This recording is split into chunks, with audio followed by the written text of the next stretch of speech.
What's up, everyone? Hope you're having a nice weekend. This is my weekly review for August 9 through 13. Long story short, this last week I locked in $722 of profit, and that was a 4.5% return on capital. So overall, pretty good week. If you want the longer explanation, stick around. Starting at the top here, these first two were monthly positions that I got tired of waiting around for and closed out. This Jumia strangle, it fell down towards the 21 strike and just sat there forever, 39 days. And I decided to close it out because earnings were the next day. So I closed that for $16 after 39 days for a measly 11.6% of max profit, which only gave me 2.8% return on capital. So that trade sucked. Usually monthlies work out a little better than that, but that's definitely one disadvantage of monthlies. When they don't work in your favor, you're in them forever. And then you walk away with a measly profit or a small loss or whatever. So then MU, there was another strangle. I was in that for 25 days, which definitely is a little bit on the longer side. And then I ultimately got $67, which is 41.4% of the max profit, which, you know, that's a normal range, 40 to 50% of the max profit. That's acceptable. And then that got me 7.4% return on capital. So those two were the only monthly options that I had. The rest of these were all weeklies. And we'll start here with AMD. Last week I sold the 115 call. I had to roll that because it went against me. And I was able to roll for 3 strikes better at 118 call. So this is a short call, right? And when all was said and done, I was in it just under 9 days. I collected a total of 72 and 30 cents, which is $1.02. Closed it for 20. Gave me 82-cent profit per contract, which is 82 bucks. And that's 80.4% of the combined max profit. 82 bucks is 80.4% of 102. And that gave me 3.4% return on capital, which that's not great, but it's not terrible either. I mean, right here is a perfect example why I'm starting to switch to almost exclusively weekly options. You know, this AMD trade, I had to roll it an extra week. I was in it 9 days, just under. I got 82 bucks. These trades, I was in, you know, this one I was in 39 days and 25 days. And did I even get $82 combined? What is that? 83. I got $83 combined with these two trades in, you know, a month, where this one took 9 days and I got 82 bucks. Yeah, my return on capital isn't as good, but you can kind of make an argument that all that matters at the end of the day is how much money you're making, right? I mean, the percentages, they definitely matter, right? You don't want to take really bad trades that have, you know, real low return on capital. But at the same time, you know, 3.5%, that's, you know, that's within reason for a weekly contract. Yeah, it just, when I can make this kind of money on weeklies versus waiting a whole month to make the same amount of money, it just doesn't even make sense, you know, in my opinion. And of course, you have to have the time to give to trading the weeklies, because really weeklies, you're doing trades like every day, like multiple trades, either opening or closing multiple trades pretty much every single day. So if you don't have that time, then sure, go for the monthlies.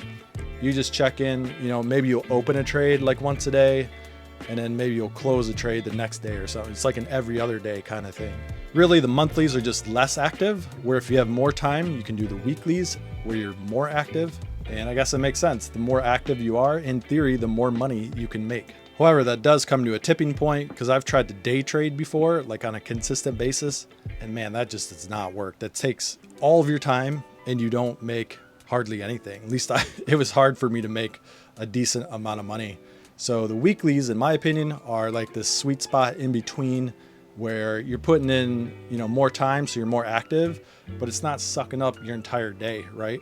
You know, I spend a couple hours each day doing these trades and doing these videos, and then I move on. I have the whole rest of my day to do whatever I need to do, you know, where if you're day trading, you're sitting in front of your computer all day long, trying to scalp a few pennies from whatever you're doing. It's just a waste of time. So, all right, moving on. Next one was Chewy. That was another short call, and I ended up being in that just under 5 days. got 68 bucks. Etsy here was a strangle. I was in that just under 5 days, got $96. Tesla was a vertical put, 670, 660, short vertical put. And same thing, these 3 trades were, I guess I put them on at the same time and took them off at the same time. Made 86 cents or $86. Then plug here, had a 26 put. I was in that for just 3 days. Made 59 cents per contract. 2 contracts gave me 118 bucks. And then Love or Southwest Airlines, 49.5 put. I was in that for just under 2 days. Sold it for 52, bought it back for 10. That gives me 42-cent credit. Times 2 is 84 bucks. And then I did Etsy again at a 180, 200 strangle. I opened that with only 3 days left. And then, almost 3 days later, I closed it out and I opened at 131, bought it back at 26 cents, made a nice $1.05, and that's 80.2% of the max profit. And basically all these were right around 80%, all these weeklies. Yeah, 80, 79, 81. Yep, right around 80% for all the weeklies. I didn't really plan it out that way, just kind of happened. Then return on capital was anywhere from 3.5% to plug was way up there at 12.4%. That's why I've been getting sucked into plug lately, because their return on capital is really great. I have to do multiple contracts here, but made 118 bucks in 3 days. That was a 12.4% return on capital versus, Etsy. I get a nice, really wide strangle, but I only get 3.7% return on capital for 105 bucks. So it's still about 100 bucks either way. It's just obviously you're utilizing your capital better with plug versus Etsy. You always gotta weigh the options, no pun intended, and yeah, just see what you're comfortable with. All right, I guess I'll run through the summary columns here real quick. My average time in the trade with all of these trades, which includes 2 monthlies, was 10 days. Ballparking it, just looking here real quick, on my weeklies, I was more like, what is that? Maybe 4 to 5 days would be the average. And then my average profit was 65 cents. That was 13 total contracts, which is just 10 total trades. Gives me 722 profit. Average of max profit was 68.4%. Average return on capital was 5.8%. And I guess that's about it. I guess average pop at open was 77%. That's my probability of profit. And then, with AMD, this is exactly why I roll, right? So when I initially opened the trade, it went against me. I was negative $628 per contract. I only had 1 contract, so I was negative $628. I rolled it to the next week, got a 30-cent credit, and then I eventually closed it out for an $82 profit. So that's exactly why I roll the trades. As long as my assumption about the direction of the trade has not changed, I have no problems rolling to the next week. And I turned a $628 loss into an $82 profit.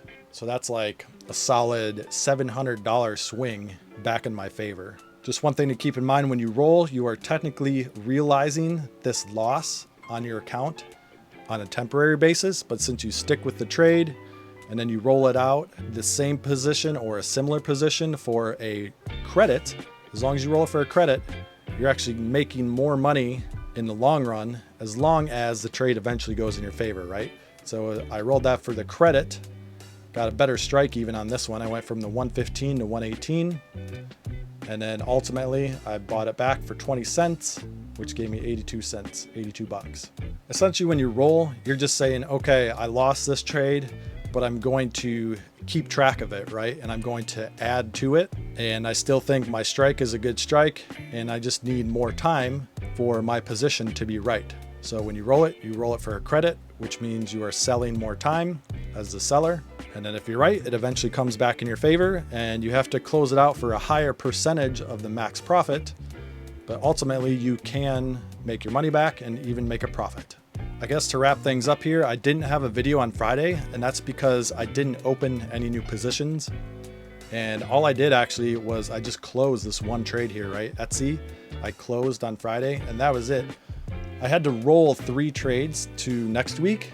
And so it's kind of taken up my buying power, and I decided I just didn't want to increase my buying power anymore. So I'm just rolling with the trades that I have, and hopefully those will come back around. I guess we can look at the rolled trades real quick. I had to roll, let's see, T-Doc here. I had to roll. I went from the 149 to 148 put. I got an 82-cent credit. And then if I would have closed it, I'd be down $115 right now. And I also had to roll MU. If I would have had to close that, I'd be down, almost $600 on that position. That's a 76 put. I had to stay with the same 76 put, and I actually rolled that out 2 weeks. So with just those two positions together, technically this MU roll and the T-Doc roll, that puts me about negative $700, right? So those two positions, I have a short-term realized loss of $700. So that offsets all of my profits, right? So that means I'm at zero. And then I have one more that I've rolled, that I've been rolling, and that's this pesky Pinterest position. And the first week I lost 860. The second week my loss increased to 888, so only about $20, give or take, $30. But then this week I lost another like 300, 250, something like that. So, but each week I keep rolling for more of a credit. At this point I'm, over $1 in credit. My strike, I'm kind of stuck here at the 65 put. So now my break-even price is somewhere, $64 or, 63, 80 or something like that would be my break-even. So I keep rolling that for a credit. And again, I rolled that for 2 weeks. I just got tired of rolling it for each week. And it's just really, I'm like $5 in the money right now. So I just need a little more time on that one. Got a measly 14 cents. So if you throw that in there, those other two down here put me, break even for the week technically. And then this one puts me negative $1,200 on the week. If I had to close everything right now, I'd be down $1,200 on a week. But I'm rolling these out because I'm still confident that I will eventually be right.